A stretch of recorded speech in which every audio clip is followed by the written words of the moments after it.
दिलचस्प पौराणिक कथा में आज हम शनि देव की महत्व की कथा सुनेंगे।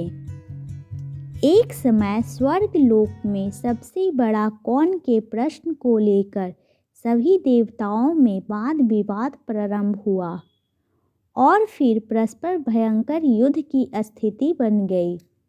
सभी देवता देवराज इंद्र के पास पहुँचे और बोले, हे देवराज, आपको निर्णय करना होगा कि 9 ग्रहों में सबसे बड़ा कौन है।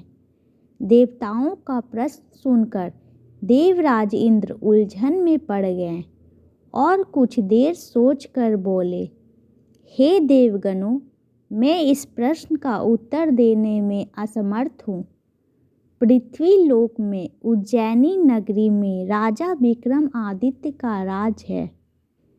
हम राजा विक्रमादित्य के पास चलते हैं क्योंकि वह न्याय करने में अत्यंत लोकप्रिय हैं।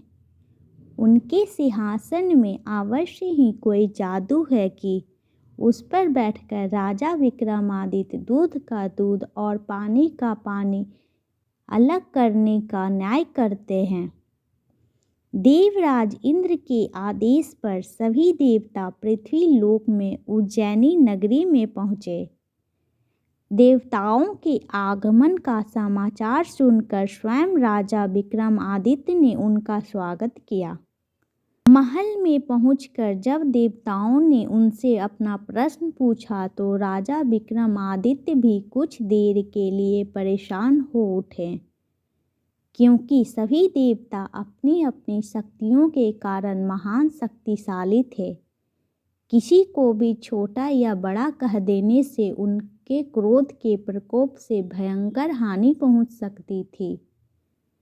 तभी राजा विक्रमादित्य को एक उपाय सूझा और उन्होंने विभिन्न धातुओं स्वर्ण, रजत, कांसा, तांबा, सीसा, रांगा, जस्ता, अभ्रक एवं लोहे के 9 आसन बनवाए।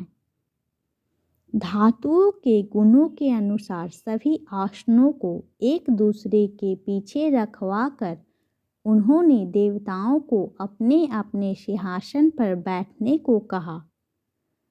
सब देवताओं के बैठने के बाद राजा विक्रमादित्य ने कहा, आपका निर्णय तो स्वयं हो गया। जो सबसे पहले सिंहासन पर विराजमान है वही सबसे बड़ा है।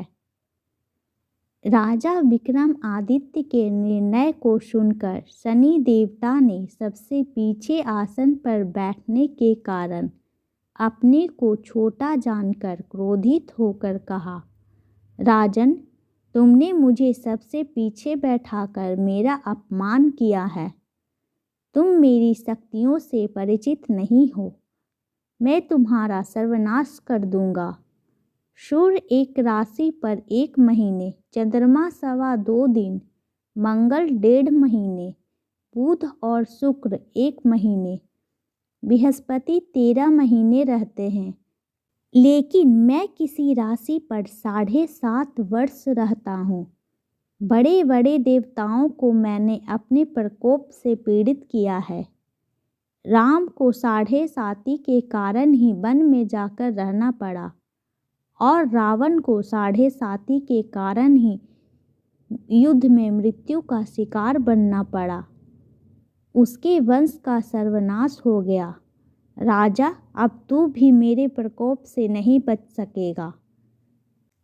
राजा विक्रमादित्य शनि देवता के प्रकोप से थोड़ा भयभीत तो हुए, लेकिन उन्होंने मन में विचार किया, मेरे भाग्य में जो लिखा होगा ज़्यादा से ज़्यादा वही तो होगा। फिर शनि के प्रकोप से भयभीत होने की आवश्यकता क्या है। उसके बाद अन्य ग्रहों के देवता तो प्रसन्नता के साथ वहां से चले गए, लेकिन शनि देव बड़े क्रोध के साथ वहां से विदा हुए। राजा विक्रमादित्य पहले की तरह ही न्याय करते रहे। उनके राज्य में सभी स्त्री पुरुष बहुत आनंद से जीवन यापन कर रहे थे। कुछ दिन ऐसे ही बीत गए। उधर शनि देवता अपने अपमान को भूले नहीं थे। विक्रमादित्य से बदला लेने के लिए एक दिन शनि देव ने घोड़े के व्यापारी का रूप धारण किया और बहुत से घोड़ों के साथ उज्जैनी नगरी में पहुँचे। राजा विक्रमादित्य ने राज्य में किसी घोड़े के व्यापारी के आने का समाचार सुना तो अपने अश्वपाल को कुछ घोड़े खरीदने के लिए भेजा। अश्वपाल ने वहां जाकर घोड़े को देखा तो बहुत खुश हुआ, लेकिन घोड़ों का मूल्य सुनकर उसे बहुत हैरानी हुई। घोड़े बहुत कीमती थे। अश्वपाल ने जब वापस लौटकर इस संबंध में बताया तो राजा ने स्वयं आकर एक सुंदर एवं शक्तिशाली घोड़े को पसंद किया। घोड़े की चाल देखने के लिए राजा उस घोड़े पर सवार हुआ तो वह घोड़ा बिजली की गति से दौड़ पड़ा। तेजी से दौड़ता हुआ घोड़ा राजा को दूर एक जंगल में ले गया और फिर राजा को वहां गिराकर जंगल में कहीं गायब हो गया। राजा अपने नगर को लौटने के लिए जंगल में भटकने लगा, लेकिन उसे लौटने का कोई रास्ता नहीं मिला। राजा को भूख प्यास लगाई। बहुत घूमने पर उसे एक चरवाहा मिला। राजा ने उससे पानी मांगा। पानी पीकर राजा ने उस चरवाहे को अपनी अंगूठी दे दी। फिर उससे रास्ता पूछकर वह जंगल से बाहर निकलकर पास के नगर में पहुंचा। राजा ने एक सेठ की दुकान पर बैठकर कुछ देर आराम किया। उस सेठ ने राजा से बातचीत की तो राजा ने उसे बताया कि मैं उज्जैनी से आया हूँ। राजा के कुछ देर दुकान पर बैठने से सेठ जी की बहुत बिक्री हुई। सेठ ने राजा को बहुत भाग्यवान समझा और उसे अपने घर भोजन के लिए ले गया। सेठ के घर में सोने का एक हार खुट्टी पर लटका हुआ था। राजा को उस कमरे में अकेला छोड़कर सेठ कुछ देर के लिए बाहर गया। तभी एक आश्चर्यजनक घटना घटी। राजा के देखते ही देखते सोने के उस हार को खूंटी निगल गई। सेठ ने कमरे में लौटकर हार को गायब देखा तो चोरी का संदेह राजा पर ही किया, क्योंकि उस कमरे में राजा ही अकेला बैठा था। सेठ ने अपने नौकरों से कहा कि इस परदेशी को रस्सियों से बांधकर नगर के राजा के पास ले चलो। राजा ने विक्रमादित्य से हार के बारे में पूछा तो उसने बताया कि उसके देखते ही देखते खूंटी ने हार को निगल लिया था। इस पर राजा ने क्रोधित होकर चोरी करने के अपराध में विक्रमादित्य के हाथ पांव काटने का आदेश दे दिया। राजा विक्रमादित्य के हाथ पांव काटकर उसे नगर की सड़क पर छोड़ दिया। कुछ दिन बाद एक तेली उसे उठाकर अपने घर ले गया और उसे अपने कोल्हू पर बैठा दिया। राजा आवाज़ देकर बैलों को हाँकता रहता। इस तरह तेली का बैल चलता रहा और राजा को भोजन मिलता रहा। शनि के प्रकोप की 7.5 पूरी होने पर वर्षा ऋतु प्रारंभ हुई।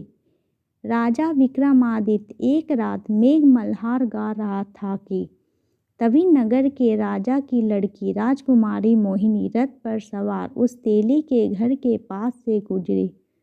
उसने मेघ मल्हार सुना तो उसे बहुत अच्छा लगा और दासी को भेजकर गाने वाले को बुला लाने को कहा। दासी ने लौटकर राजकुमारी को अपंग राजा के बारे में सब कुछ बता दिया। राजकुमारी उसके मेघ मल्हार पर बहुत मोहित हुई थी, अतः उसने सब कुछ जानकर भी अपंग राजा से विवाह करने का निश्चय कर लिया। राजकुमारी ने अपने माता पिता से जब यह बात कही तो वे हैरान रह गए। राजा को लगा कि उसकी बेटी पागल हो गई। रानी ने मोहिनी को समझाया, तेरे भाग्य में तो किसी राजा की रानी होना लिखा है, फिर तू उस अपंग से विवाह करके अपने पांव पर कुल्हाड़ी क्यों मार रही है? राजा ने किसी सुंदर राजकुमार से उसका विवाह करने की बात कही, लेकिन राजकुमारी ने अपनी जिद नहीं छोड़ी। अपनी जिद पूरी कराने के लिए उसने भोजन करना छोड़ दिया और प्राण त्याग देने का निश्चय कर लिया। आखिर राजा रानी को विवश होकर अपंग विक्रमादित्य से राजकुमारी का विवाह करना पड़ा। विवाह के बाद राजा विक्रमादित्य और राजकुमारी तेली के घर में रहने लगे। उसी रात स्वप्न में शनिदेव ने राजा से कहा, तुमने मेरा प्रकोप देख लिया, मैंने तुम्हें अपने अपमान का दंड दिया है। राजा ने शनिदेव से क्षमा करने को कहा और प्रार्थना किया कि शनिदेव, आपने जितना दुख मुझे दिया है अन्य किसी को ना देना। शनिदेव ने कुछ सोचते हुए कहा, राजा, मैं तेरी प्रार्थना स्वीकार करता हूँ। जो कोई स्त्री पुरुष मेरी पूजा करेगा, शनिवार को व्रत कर मेरी कथा सुनेगा, उस पर मेरी अनुकंपा बनी रहेगी, उसे कोई दुख नहीं होगा। प्रातःकाल राजा विक्रमादित्य की नींद खुली तो अपने हाथ पांव देखकर राजा को बहुत खुशी हुई। उसने मन ही मन शनिदेव को प्रणाम किया। राजकुमारी भी राजा के हाथ पांव सही सलामत देखकर आश्चर्य में डूब गई। तब राजा विक्रमादित्य ने अपना परिचय देते हुए शनिदेव के प्रकोप की सारी कहानी कह सुनाई। सेठ को जब इस बात का पता चला तो दौड़ता हुआ तेली के घर पहुंचा और राजा के चरणों में गिरकर क्षमा मांगने लगा। राजा ने उसे क्षमा कर दिया क्योंकि यह सब तो शनिदेव के प्रकोप के कारण हुआ था। राजा विक्रमादित्य राजकुमारी मोहिनी और सेठ की बेटी के साथ उज्जैनी पहुँचे तो नगरवासियों ने हर्ष से उनका स्वागत किया। उस रात उज्जैनी नगरी में दीप जलाकर लोगों ने दिवाली मनाई। अगले दिन राजा विक्रमादित्य ने पूरे राज्य में घोषणा करवाई, शनिदेव सब देवों में सर्वश्रेष्ठ हैं। प्रत्येक स्त्री पुरुष शनिवार को उनका व्रत करें और व्रत कथा अवश्य सुने। राजा विक्रमादित्य की घोषणा से शनिदेव बहुत प्रसन्न हुए। शनिवार का व्रत करने और कथा सुनने के कारण सभी लोगों की मनोकामनाएं शनिदेव की अनुकंपा से पूरी होने लगी और सभी लोग आनंद पूर्वक रहने लगे। Please like and subscribe my channel.